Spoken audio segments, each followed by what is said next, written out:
Hello friends, welcome to my YouTube channels. और आज friends हम बात करेंगे कि आप बैंक से टाइम कैसे ले सकते हैं। आपकी लोन ईएमआई के लिए आप 6 महीने का टाइम कैसे ले सकते हो। और एक बहुत महत्वपूर्ण टॉपिक रहेगा ईएमआई रीस्ट्रक्चर। ये ऑप्शन बैंक में भी रहता है हर लोन लेने वाले बंदे के लिए, और अपने को कोई बताता नहीं है। ना तो ये बैंक बताती है और ना ही कोई अपन ने लोन लिया वो भी जानकारी नहीं दे रहे हैं, ना तो कोई लॉयर दे रहा है इस चीज़ की जानकारी। क्योंकि इन चीज़ों के जो बेनिफिट रहते हैं वो अगर लोन वाले बंदे तक पहुंच जाएंगे तो वो लोन डिफ़ॉल्टर नहीं होगा। तो लोन डिफ़ॉल्टर नहीं होगा तो भाई वकीलों का कामकाज थोड़ा सा समझ रहे हो आप, उस पर इफेक्ट आ जाएगा।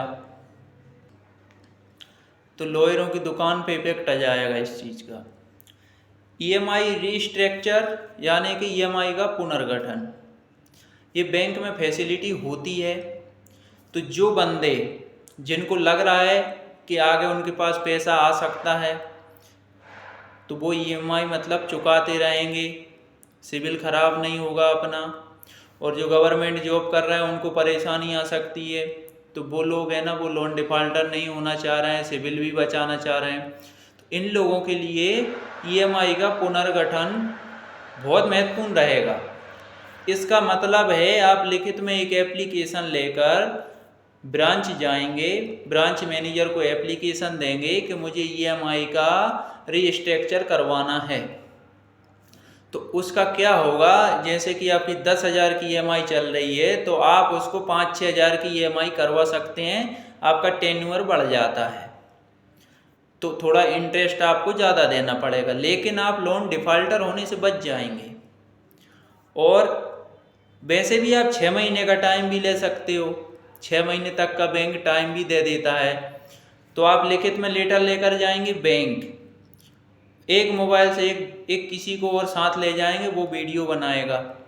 आप ब्रांच मैनेजर से इस मैटर पे डिस्कस करेंगे, वो लेटर दे देंगे। वो अगर ब्रांच मैनेजर ये चीज़ से एग्री नहीं करता है, आपकी बात नहीं मानता है, तो फिर आप लोन डिफ़ॉल्टर जब हो जाएंगे ना, तो उसमें उतना ही दोष बैंक का कहलाएगा जितना आपका कहलाएगा।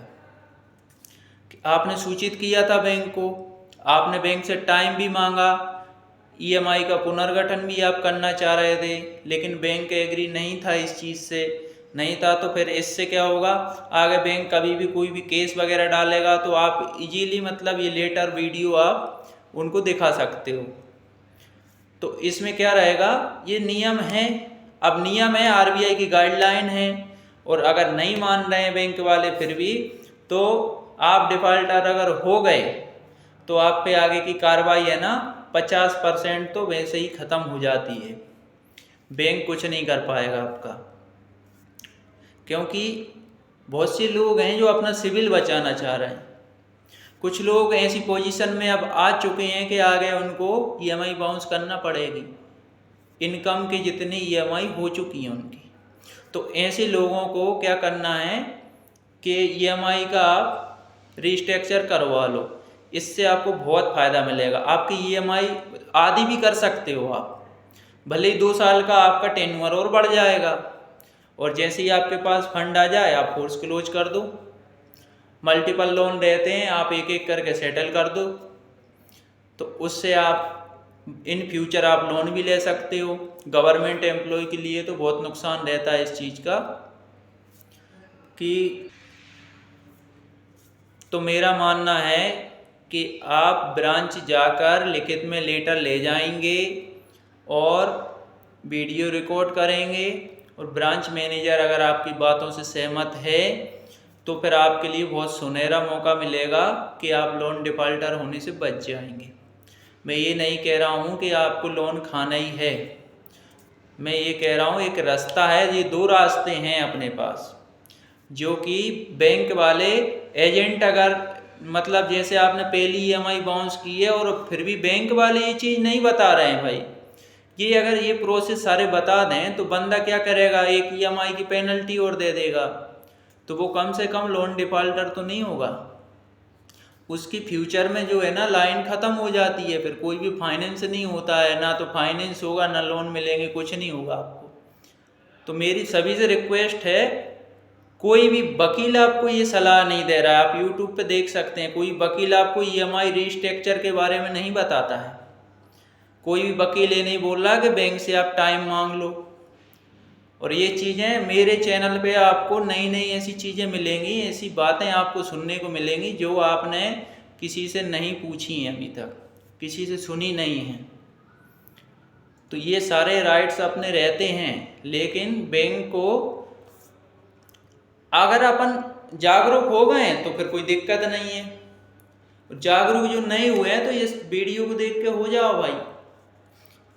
और जिनके पास एक्चुअल में है ही नहीं देने के लिए, उनकी इनकम खत्म हो गई है, जॉब लॉस हो गई है, या आपके जो भी रीजन है वो रीजन आप लिख के ले जाएं लेटर में। किसी की गवर्नमेंट जॉब है, प्राइवेट जॉब है, इसमें अच्छी खासी सैलरी है, तो वो लोग ईएमआई बाउंस ना करें। उसका कारण है कि इन फ्यूचर उनको लोन नहीं मिलेगा, फिर सिविल खराब हो जाएगा, और सिविल खराब होने के बाद बैंक सेक्टर में जॉब भी नहीं मिलती है। बैंक वाले सिविल चेक करते हैं, अगर बंदे का लोन डिफ़ॉल्ट हो गया है, नहीं दे पाया है वो लोन, तो उसको बैंक में जॉब भी नहीं मिलेगी, इतना आप समझ लो।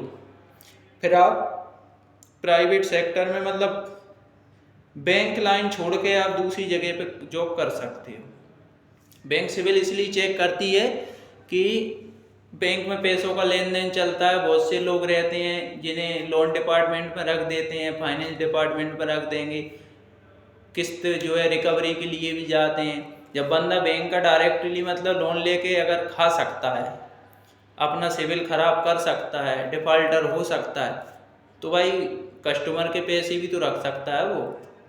तो बैंक का भरोसा वैसे ही उठ जाता है उस बंदे से।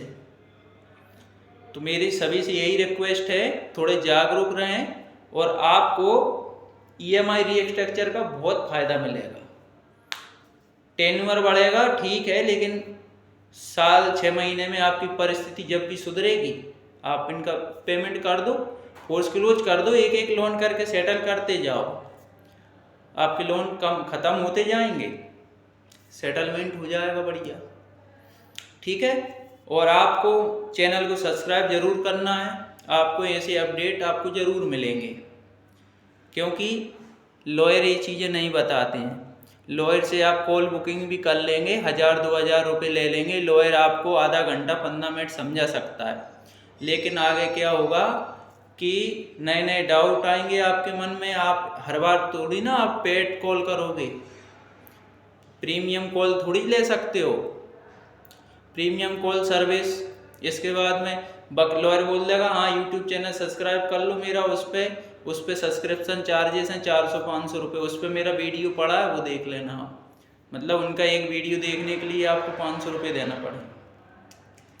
तो फालतू की नाजायज़ जो लुटाई हो रही है ना, इनसे आप बचो।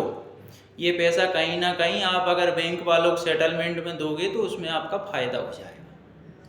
और अभी के इस वीडियो में यही था, 2 ऑप्शन, 2 विकल्प, जो कि एक आप 6 महीने का टाइम ले सकते हो बैंक से, और एक आप ईएमआई को पुनर्गठित कर सकते हो, ईएमआई का रीस्ट्रक्चर कर सकते हो।